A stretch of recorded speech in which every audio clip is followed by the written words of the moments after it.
Hey guys, we're going to look at creating a keychain and maybe making a 3D printable part. So when you open your inventor, you're just going to click on the part, create new part, and on the top there, 2D sketch.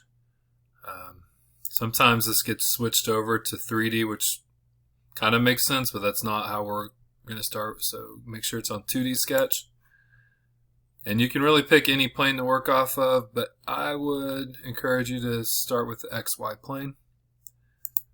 This keeps everything lined up the right way. Now you can make this real simple and or pretty complex. You can do circle, or you can do a rectangle, or you can kind of even do a freeform shape. The more little things it's got makes it a little harder to print. So I'm just going to start with a really simple keychain. Then I may show a more complex one. So this 2-point rectangle tool I just snapped onto the origin.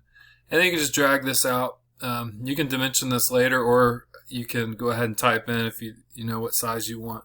Like let's say I'm going to make a 3x1. So I can just type in 3 and then hit tab, and these are inches, and hit 1, hit tab again. And if you take your mouse and or your touchpad, you can zoom out and then just hit enter. So you've got a rectangle.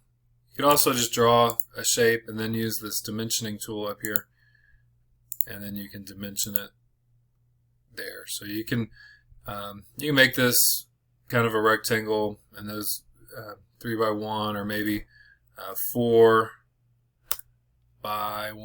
that would work too. Depends on how big your name is. You just kind of have to look at it. Maybe you could even go smaller. Yeah, it's kind of your preference. Dimensions are given to you. Alright, now we're going to just extrude this so you can finish the sketch, and we're going to make a little base. So you just finish sketch and then go to extrude. Now that's 1 inch, but we want it to be pretty thin. So we're going to try 0.05 inches. There you go. So that's kind of the foundation of your keychain. And then you can start another 2D sketch. You just click on the top surface of the rectangle. We've extruded it. And the easiest thing to do for just your name is to use the text tool. And again, just like left click and drag, but basically you're going to place your text here, and you can write your name. And this default size is always 0.12 inches, which is really small. We got a 1 inch wide or tall keychain, so and none of those even is probably enough. So let's try 0.5. Hit tab.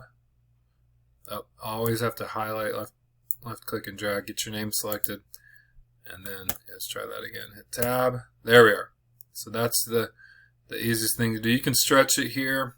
So if you have a short name like Phil and you want to stretch that out and make it a little bit, see if that works. Maybe not. Hit OK.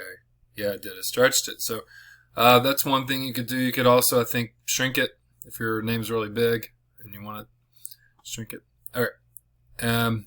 Then hit escape. I can click and drag if I want to just move this. I could use the dimensioning tool and get that thing set, but it's good enough. So hit finish the sketch, and now extrude, and you can just click on any part of that, and 0.05 is good. And just make that pop off the base just a little bit.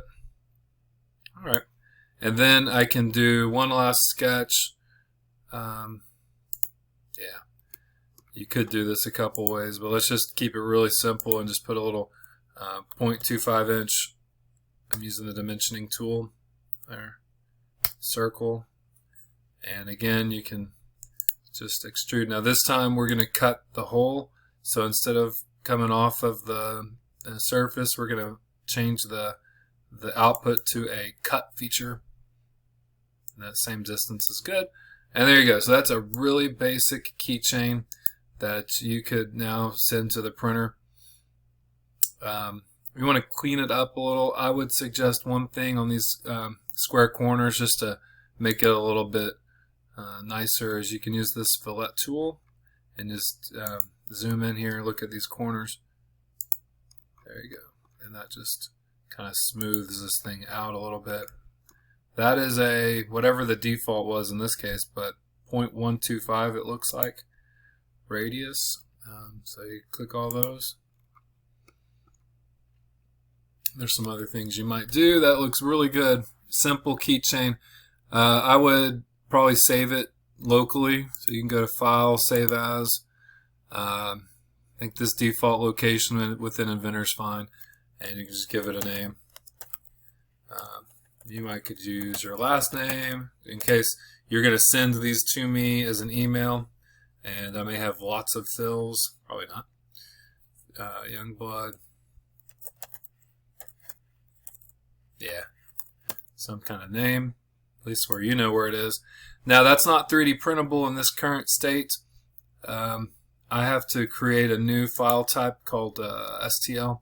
So you click down on File, Export, and there's a CAD format option. I'm going to do a couple things. I kept the name. I'll leave that name alone. And then click on the drop down. There's all these different types of export files, and the very last one, STL, is the one we need to use. And one other thing to make this make my life a little simpler, or yours if you're going to the 3D printer, is click on Options and set the unit on as millimeter. I think the default was centimeter, so I always have to change the scale because the things come in really tiny. And then click OK. Save. And now that part's ready to submit into the assignment or email to your teacher. And I can come down and just to check and see how that looks in my printer software.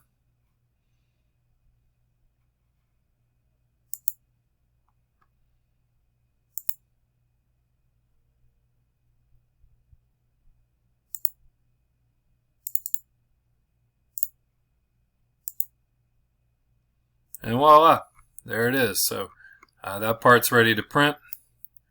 It looks pretty good. And that's the basics. I'll create another video and show maybe some more advanced things that you might want to add.